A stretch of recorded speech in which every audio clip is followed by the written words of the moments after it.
9 Interior Design Trends Going Away in 2023. While your home should reflect your personal style, it may also reflect the current trends. However, according to interior designer and star of HGTV's Unfinished Business, Shay Holland, trends shouldn't be the dominating influence over your home's aesthetic.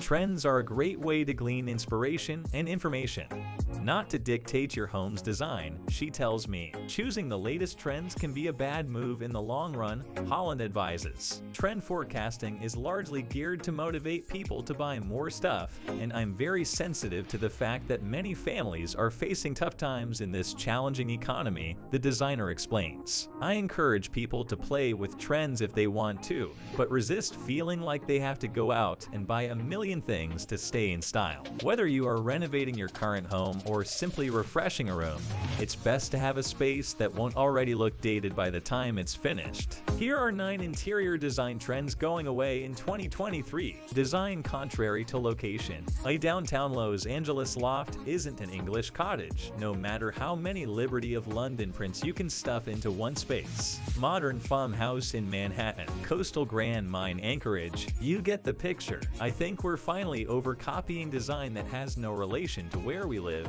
says Holland. Holland recently moved into a chic tiny house in Los Angeles after years of living in the Pacific Northwest mountains. I found that the County Club Grandpa aesthetic I brought with me no longer felt natural in the sunny new environment. I still love worn and leather, rustic hardware, and anything Jake Arnold, just not all at once in my tiny beach home. More isn't more. Maximalism is out. Maximalism has maxed out its moment, and people are finally starting to realize that less can be more. After all, the fewer objects there are in a room, the less there is to maintain. Who has time to vacuum layered rigs or arrange multiple comforters just to make the bed, says Holland. Most people want to simplify life not in a severe minimalistic approach, but in ways that bring ease to the simple, daily rituals like being able to sit on the sofa without first having to remove half a dozen throw pillows. Beta Juto minimalism. The untextured, minimalist look is definitely on the decline as people are drawn to spaces with more depth and dimension. We are seeing more texture and hard finishes such as stone and tile as people are craving more color and energy, says Audrey Scheck of Audrey Scheck Design.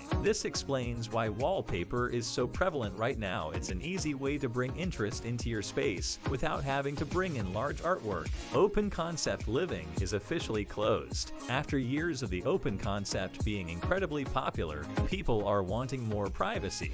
The pandemic really changed how people utilize their homes, and there is now a strong desire for more privacy and quiet time, says Scheck. While open plan living provides ample space, the communal space is often being shared by multiple family members for different reasons simultaneously. Next year, we expect to see even more intentional spaces mapped out for specific needs in each home. Only using lighter wood tones. Lighter colored wood has been incredibly popular in recent years, but Scheck sees more dark and mixed tones falling back into favor in 2023. We love mixing wood tones in our design plans, and we are noticing more and more clients leaning into deeper wood variations than ever before. Mixing wood tones may seem intimidating, but it's actually one of the easiest ways to create a space that feels intentional and collected. Only using one wood tone throughout your home can make the space feel more sterile and less inviting. Rattan everything from sofas to chairs and even beds. Rattan has had a major resurrection in recent years, but the popularity of this material may have finally reached its peak. Rattan has become too ubiquitous, says interior designer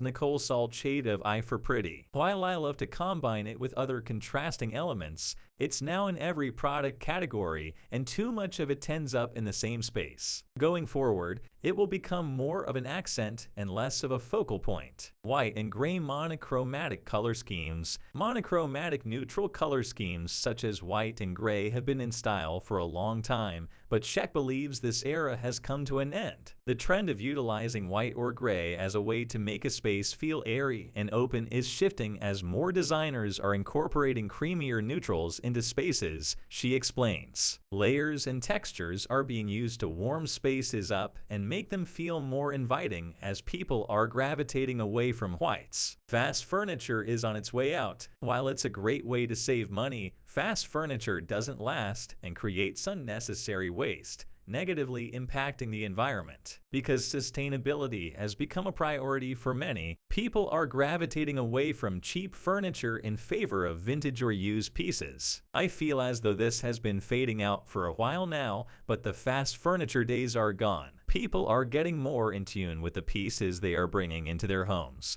whether it's vintage or has meaning from sourcing, says Tatiana Sikali of Studio Sikali. Arched and curved furniture, from sofas to chairs, we've been seeing curved and arched furniture for the past few years, but this often impractical look is something we will end up seeing less of in 2023, according to Chelsea Marks, founder of online furniture boutique Payne's Gray. It's been trendy for a while now, especially the curved sofa, but it is indeed a trend and not here to stay. Unless you're designing a corporate lobby or commercial space, major furniture curves just don't fit in traditional home spaces. A rounded swivel chair or bar stool, sure, but don't put down $3,000 on that curved sofa.